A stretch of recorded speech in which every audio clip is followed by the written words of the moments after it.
In this video I want to just raise some points for discussion based on some experimentation you may have just done or may be about to do.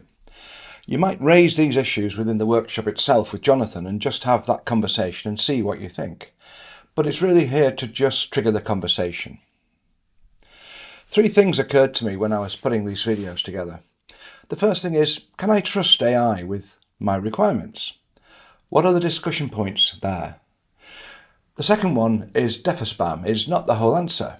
It definitely helps. It can help, I'm sure, but it's not sufficient to get, let's say, perfect requirements. Of course, nothing is ever perfect, but DeFOSPAM on its own is not enough. You have to do more than just the DeFOSPAM approach. The other thing is, we're only just starting, but also finishing. What do I mean by that? I think that you'll recognise when you start experimenting with these ideas and DeFOSPAM, if you use it on real requirements, is this. You will run out of patience because you need a tool better than chat. You can't just use a chat interface. It's possible, but it becomes too cumbersome very quickly. I'll explain that a little bit more in a few minutes. So, the first thing to say is, you may say to yourself, I keep hearing AI cannot be trusted. Why should I trust AI to review or assess my requirements? Requirements are pretty damn important. Why would I trust AI? Well, let me explore that in 2 or 3 dimensions. The first thing is, don't compare the performance of AI to perfection. Compare it to the alternative. What is the alternative? You give requirements to busy stakeholders who haven't really got the time, maybe not even the skills, to review requirements in great detail or with any great authority, because they are not experts. They're experts in their business, but not in analysing requirements documents. I mean, would you get a comprehensive analysis from your stakeholders if you did give them a 100-page set of requirements? AI is not perfect, but it's probably a lot better than trying to get comparable feedback from your stakeholders. The next thing is, you're not going to trust AI to do this kind of thing until you've experimented and you've tried it for yourself. The questions you need to ask are, do you trust the results you get back? And are these results actually useful?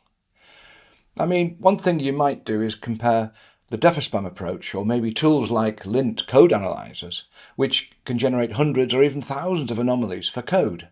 But most of these anomalies are not very important, and you haven't got the time to fix them anyway. So you need to be able to prioritise what's important in your own mind and what you get from AI when it gives you feedback on your requirements. Now, it may be that you just need better prompts. In general, better prompts will lead to better results. But again, there's a diminishing return perhaps. Again, I strongly suggest you need to experiment. Now, it may be that the results are miles too detailed and you're overwhelmed by the feedback. This is a real problem that can happen for a 2-page story. You might get 20 pages of feedback. Now, at one level, this is crazy, but then again, it's real feedback. It's real analysis that could potentially help you improve the requirements dramatically. What we need, therefore, are prompts or tools that can suppress some checks because we feel they're not important enough. You know, they're low priority compared with the real gold that will get us out of a big hole. You have to evaluate what the value you get out of these tools is going to be, and maybe change your process to accommodate a large volume of feedback. But also change your attitude to what AI is actually doing for you. It is a tool, but it's also a collaborator, and you should treat it as such. You can challenge the AI to do a better job if you don't like what it's doing. You can ask it to be more succinct. Ask it to improve the prompts you are using. You can ask it not to spend time doing certain things at the expense of others, unlike developers. Talk to your developers perhaps and their use of code analysis tools. They've already experienced this kind of challenge of having tools generate far too much information that they can't use. That may be your challenge too. Now, the question also arises, is using the DeFOSPAM approach enough? Well, I asked Claude to suggest what kinds of errors DeFOSPAM might not detect. What extensions to the DeFOSPAM idea would you add to do these additional checks? It came up with these lists of things and it split them into 2. Firstly, there are systematic techniques, a bit like the DeFOSPAM steps. These might be cross-feature interactions, temporal or sequencing issues, data model assumptions, broader issues outside a single feature kind of challenge. These are substantial enough that they could be additional letters in the mnemonic, sort of. Although DeFOSPAM is already quite extensive, these extensions represent different types of thinking, not just additional checks within existing types. Now, this is what AI thinks, and I have to agree we need to look at other aspects of requirements checking. We need to be sceptical of DeFOSPAM to the degree that it's not a complete answer. As well as the systematic techniques, there's also contextual checks. These related mostly to the scope of analysis.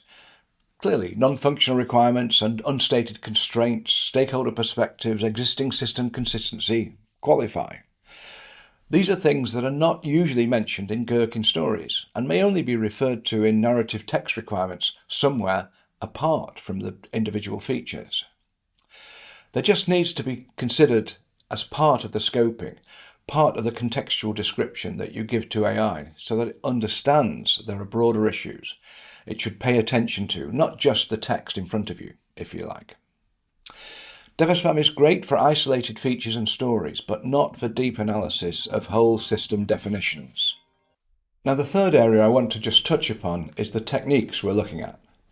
When you get into it properly and you start prompting AI to do the DeFOSPAM checks, you will discover that prompts become quite large. You'll get a lot of prompts because there are 7 prompts for every feature you're going to analyze. So you start generating hundreds of, maybe thousands of files on a large requirement. The question arises, how are you going to test that the responses you get are good enough? If you look at the nature of the checking that can be done on a Gherkin story in particular, there are 10 attributes of a story that vary across industries, application domains, size, complexity, and so on.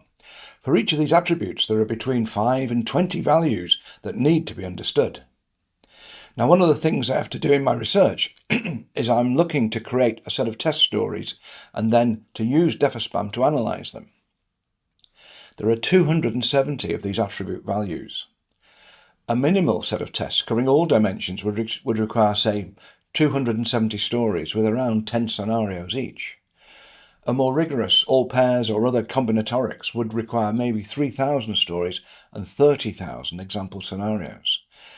That's what we're looking at in terms of testing the process, but that's my next stage of research. Here's my take on all this.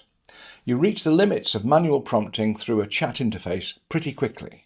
It's not the way to do it. So it's obvious we need a tool to manage this process. We need to manage requirements and stories, and you may have requirements and story management tools already, or using some other tool like Jira maybe to manage your requirements. We need a database to capture stories, a dictionary, indexing and tagging features. We need versioning, access control and collaboration. We need a way of managing the scope of the analysis and checking AI performs. The feedback that we get from AI gives us fantastic perspectives. It may be that we are overwhelmed with the feedback and the content that's generated by AI. AI can analyze our stories, but we need the tool to help us to review feedback and approve it or ignore it, and so on. We also need to use a private LLM, not a public LLM, I suspect. So I have to say I'm working on an app to do some of this. It's a bit of a side hustle at the moment. I'm looking for people who are interested in having a look at it. It's nothing like a production status yet, but I want feedback on whether our prototype is worth developing further. If you're interested in knowing more about what we're researching, learning and building, just connect with me on LinkedIn. Thank you very much and enjoy your Agile Testing Days conference.